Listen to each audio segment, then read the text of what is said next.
Thank you. Can you hear me well? Yes. Thank you, Misbah. Thank you to all the organizers at all levels for this very inspiring conference. I think I have met a lot of new people, and I have a many projects in my head now. I would like to thank as well the institutions that are funding the work that I'm doing and the collaborators, because without them I wouldn't be here today presenting this very exciting project. I'm working on Isnād, and I know that many scholars, at least in Islamic studies, try to avoid them. I find them sometimes a bit boring and or annoying. There are scholars who work on them, who just work on part of them, and why I ended up working with Isnād is just because I listened too much to computers, and computers often lead you to places you didn't expect you were going to.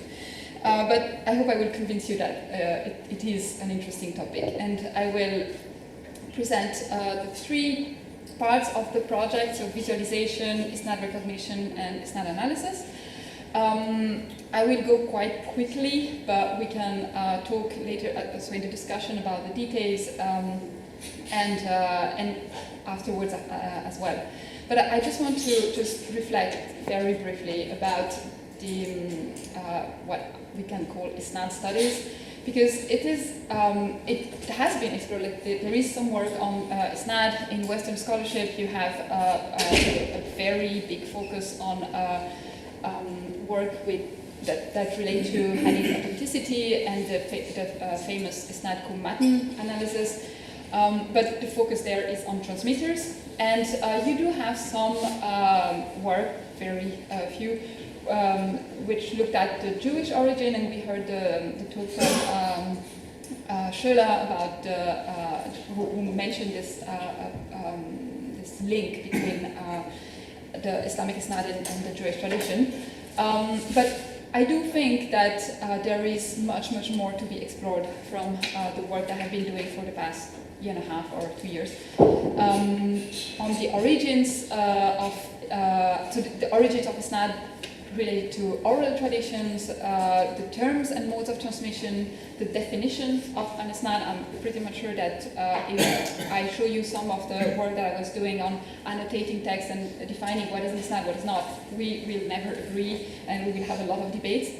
And we just had this panel on Islamic law, and I also feel like there can be something in the evolution of the Isnād that could inform us on the generation of personal schools of law, for example. But we can talk more about this. These are the project that, or the parts of the project, I call it the Isnālizer, Isnād analysis. If you have better names, welcome. I will start with the visualization part. The collaborators are always mentioned because they are a big part of all the projects that I'm leading or participating in. The goal was to just develop a tool to visualize Isnād trees, and this happened during my PhD when I tried to fit my massive Isnād tree on A4 paper and then A3, A2, and it didn't want to fit there, and I got very frustrated, and I started programming some tools with Python. It took me ages, and the result is now a fully customizable Python model for those who like to get their hands dirty and want to program a little bit, and a bit more user-friendly, interactive JavaScript browser application. This is how the JavaScript application looks like. You can import tables with, I will show you a bit how it works. With transmitters and transmissions, you have a timeline, you can hover over it, you can add meta information, so you have some flexibility, and this is a visualization of an Isnād tree from the Python model that was published by my friend and colleague Omar Mshasi, and it has the very, very strict criteria of powers in Islamic law and society. So it means a lot. You have colors here indicating cluster of geographical cluster. Sorry. You have the timeline, and you can adapt it the way you want. You can also export it in SVG, which means that you zoom in and out as much as you want to make low pixeled image, and it's very good for analysis and publication. How you build, what you feed into this tool is a little bit more annoying because you do have to get, so I just give you here pseudo Isnad, right? Like a schema of potential Isnad, and you have to create these two databases that you put in relation, so they're called relational databases. And this process is a little bit annoying. If you want to use the tool, you have to pass through that, and I know that it's a little bit complex, and what people have been doing is that they have been asking me to do it for them, and what I thought is, why not automating the process of making these tables? And there are 2 points that are here tricky: how to automate it, and how to get precision in the process, so quality check. This is the second project, the automating Isnad recognition, and this project had a very simple goal, developing accessible programs to recognize a sanad in Arabic, classical Arabic text. But as it often happens, when the goal is easy, the computers find ways to make it difficult, and I ended up having a lot of troubles with this project. I worked with OpenITI, as I mentioned before, as my basis corpus. I'm not going to go back to it because we have mentioned it already quite at length yesterday, but what I want to stress just today is that even though it is OpenITI is a work in progress and it requires some pre-processing, it is one of the best scholarly curated open source and open access corpus, and if you want to contribute to a DH project and you have Arabic text, I highly encourage you to do so, because it's this collaborative work that makes it bigger and better constantly. Now, I've summarized for you some of the papers that looked at automated Isnad recognition. And you see there is quite a lot, and this is just a summary. You see at the end, last but not least, and really not least, the famous name of Al-Tawid and Said. So my legend Mohammed's paper that Mohammed presented yesterday. If you want an introduction in machine learning techniques and you want to read a paper, this is the first I would advise you to do. It's not only accessible, it's also very well written, and that's two qualities that are rare in the field. But what I am bringing into this, because you see that there is a lot of people who have tackled the issue, basically something that is accessible and reproducible. It's not that easy. There's a spider crawling here. Sorry, I just don't want to work on it. So it's I'm trying to make it so that everybody can use it. And one point is so the pre-processing part. I have been cleaning OpenITI, and I made my codes available. The texts will also be available. There are some codes already there developed by Peter Verkinden from the Kitab team, but they have some issues, and I updated and adapted them. So you have them on my GitHub repository, the link is there. And for annotation, I use the tool called Inception. There are many others. You can use it if you need an easy go. if you have other that you're using, don't switch for that, because I think they are equivalent. The results are, as usual, the beginning not very inspiring for the accuracy and for the recognition of Isnād, but they have helped me tremendously understanding better what is an Isnād. And these are the kind of questions that I came to tackle through the computational analysis that I have been doing. And the definition of an Isnād is one thing, then there is the diversity and the similarity between asanid that is also a point that we haven't explored much, and I think deserve more attention. Now, how do I make this accessible?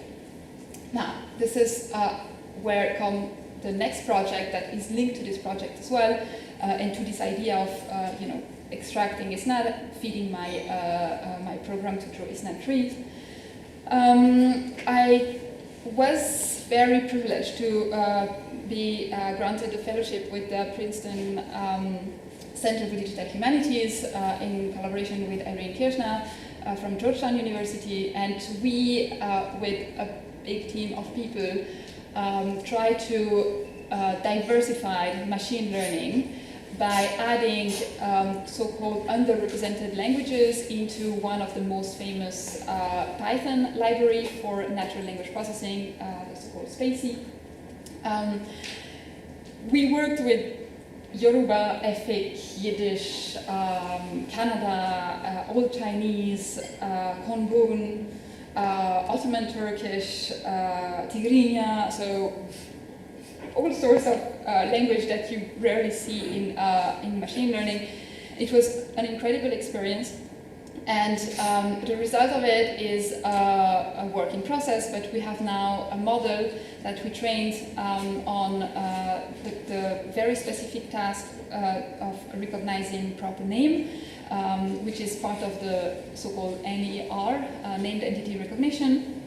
We have a camel bird model, pre-trained model with a very small corpus, 200,000 tokens, and we got 98% of accuracy, which is great. So now I annotate my text with this program. And since I have a little bit of time, I'm just going to show you what I mean by accessible. Oh, basically, let me make it a bit smaller. I think you can see it, right? Yes. Okay, so this is the terminal. I know that for some people this is a bit scary, but it shouldn't. And you basically what you have to do to use my program is this. So you would just write a very simple. Oh, sorry. I'm doing something wrong. Okay. Sorry, I just have to first start Python here and then import this. Is it? Is it not working? Oh, sorry. Okay. Again, obviously it's always a problem when you do things indirect. Here. Okay, now import. And you see that even when you program for some years, you still do a lot of trial and errors. And now, so if I say,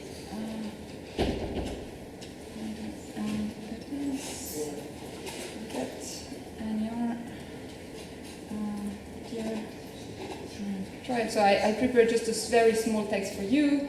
And you just execute this. I have tried it yesterday just to see how long it takes. It should be very quick. You get always error messages to welcome you in the beautiful world of Python. And basically this is what you do. And at the, in like maybe 1 or 2 minutes you get a text that should be I will open it here.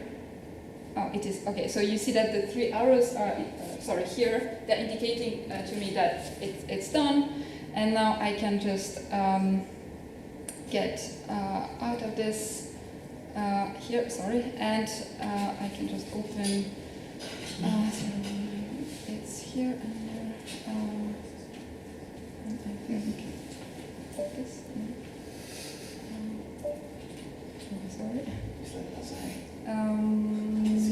this one here.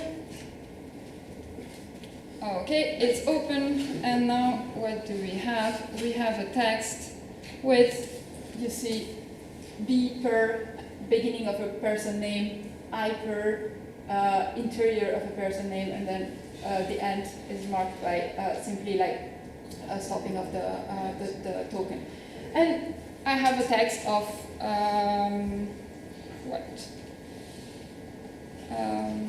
13,000 plus tokens annotated in 2 minutes. And it's not very difficult. And you can also use a notebook. That's how it looks like. Okay, this is very ugly, but it's maybe a bit too big. Okay. And it's a bit more user-friendly. I prepared that and I will publish it. You can just run the cells, you just type Control Enter in all the cells, and you have your text annotated. Okay, so I hope you find this easy enough. And this is what I am aiming at with all the programs that I am using. Now, some metrics here, we can talk about it more, yes. But let me just finish with the final project, because we need to conclude. That I was very privileged to bring some contribution to, and I was invited by Majdej Said and his student Dani Halawi to work on the modes of transmission. It's a very, very exciting project, and this is where you have, computational analysis being brought to the field and contributing to some new knowledge. The goal is to identify the origins and reasons behind, so the origins of and the reasons behind the most important changes in Hadith transmission. We are focusing at the moment on the early period, but aiming at potentially covering a larger time span. We are using advanced statistics, and I say we here, but I'm being a bit bold because it's actually Dani Halawi doing most of the hardcore job there. We work with a corpus of 600,000 asanid from prophetic hadith narratives. There is within this corpus about 33 terms and 400 plus variations of these terms. And what we are showing is the early history of hadith transmission. But I don't want to talk more about this because we're going to present this project in September in Berlin, so I invite you all to join us there. And I will just finish with thanking all the collaborators with whom I have worked so far, the Kitab team for the amazing work in OpenITI, and all of you. I'm looking forward to the discussion after the presentation of my colleagues.